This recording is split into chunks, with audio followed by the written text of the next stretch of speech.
Bakit zero down payment? Legit ba yung 10,000 na cash out? Yes, ang 10,000 na cash out is for water installation, Meralco installation. Si developer na ang bahala niyan para paglipat mo, ready na siya.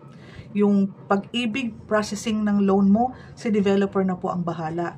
Tayong dalawa as partners, ako po yung agent mo, ikaw yung aming buyer, kukumpletuhin natin yung mga documents na kailangan ni Pag-ibig para sa Pag-ibig processing ng ating housing loan. Yan lang po ang pinaka gagawin nating dalawa.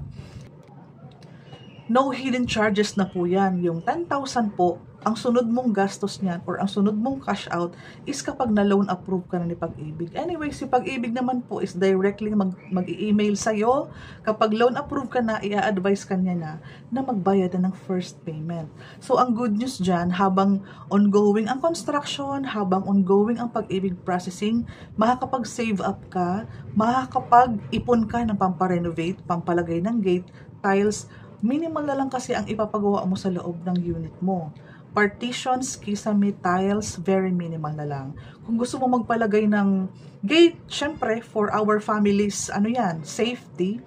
And yung excess lot mo kasi, madami ka pang pwedeng magawa dahil meron kang excess lot.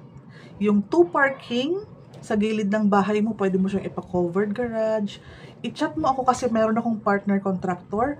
Pwede tayo magpa-quotation kung magkano ang budget sa pagpapaganda ng bahay mo.